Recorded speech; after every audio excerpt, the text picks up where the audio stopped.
materinya luar biasa ya. Mungkin saya perkenalan dulu, nama saya Indi Bayage, nama panggilannya HB saja. Pak Abid? Ya, Pak HB. Pak Abid aja ya? Siap. Saya Pak Olan, Pak. Oh iya, Pak Olan, terima kasih. Pak Olan materinya luar biasa dengan judul ini fungsi dan tugas wewenang DPR Provinsi. Judul yang sangat menarik ini saya sedikit masukkan juga, kemudian ada pertanyaan juga. Saya dari yang lalu di DPR Papua Induk, jadi ada bagian, ada hal-hal yang penting tapi kami belum pernah lakukan di DPR Papua. Jadi ini bersifat pertanyaan apakah kita bisa lakukan atau tidak. Yang pertama terkait dengan tugas dan tanggung jawab sebagai kami anggota DPR yang kami belum pernah lakukan di DPR Papua itu terkait dengan menjalin aspirasi. Nah, aspirasi Dewan ini kan satu undang-undang sudah dijamin bahwa, dan kami pun sudah jadi bahwa kewajiban kami selama 5 tahun akan menjalin aspirasi masyarakat. Tapi begitu kami menjalin aspirasi itu tidak pernah masuk melalui pokir Dewan untuk diakomodir. Nah, ini yang satu kendala kami alami di DPR Papua Induk. Sementara di Pulau Jawa ini itu menjadi poin utama yang mereka masuk pokir itu. Termasuk DPRD pun ada. DPRD ini masuk dalam menyaring aspirasi. Tapi pokir ini untuk DPR Provinsi Papua bahkan juga DOP baru pasti bisa berlaku. Tidak jalan. Apakah ini bisa masuk atau tidak? Itu menjadi pertanyaan. Ya, pertama. Kemudian yang kedua terkait dengan reses. Reses ini kan untuk menjaring aspirasi itu. Iya, tapi konstituen. Tapi untuk kami di Papua sementara ini lakukan hanya 3 kali. Apakah bisa menambah untuk 4 kali atau tidak? Itu pertanyaan. Karena menjaring aspirasi hanya 3 kali itu tidak cukup, Pak. Minimal harus 4 kali reses baru bisa menjaring aspirasi masyarakat.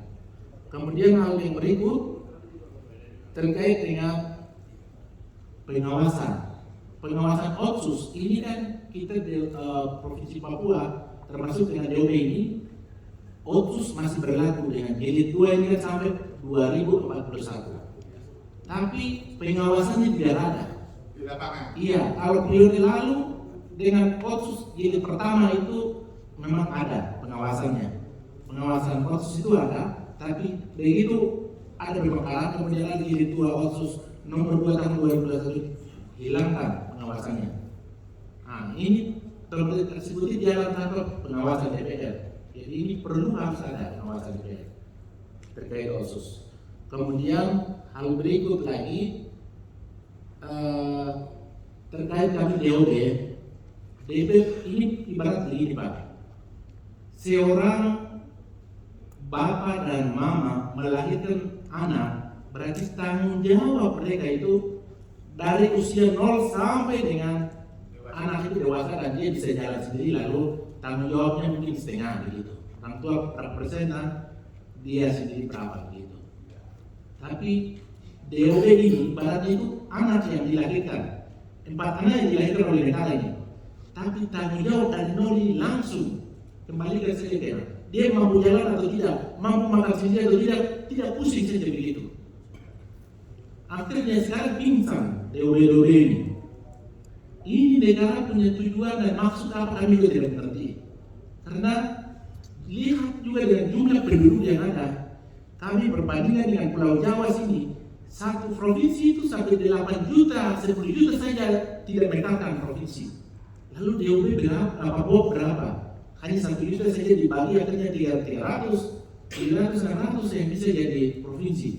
Ini tidak masuk akal. Tapi negara tidak sanggup untuk membiayai. Akhirnya infrastruktur dibebani ke daerah. Otsus jangan lihat untuk membiayai infrastruktur, itu untuk kesejahteraan masyarakat. Otsus pun sudah diarahkan dalam bentuk kegiatan. Implementasinya sudah jelas semua. Tidak mungkin ambil dari situ untuk membiayai infrastruktur. Tapi sampai saat ini infrastrukturnya berbanyak lagi ke daerah. Negara tidak bertanggung jawab. Begitu mengatakan tapi tidak diikuti dengan anggaran. Ini yang salah, yang kami lihat. Jadi mohon, ini saya bersifat masukan. Sampaikan ke Presiden terpilih untuk infrastruktur 4 TOD itu harus dibiayai dari pusat. Tidak boleh bebankan ke APBD daerah. Nah, itu yang kedua. Kemudian hal berikut itu tiga kali. Ini yang keempat.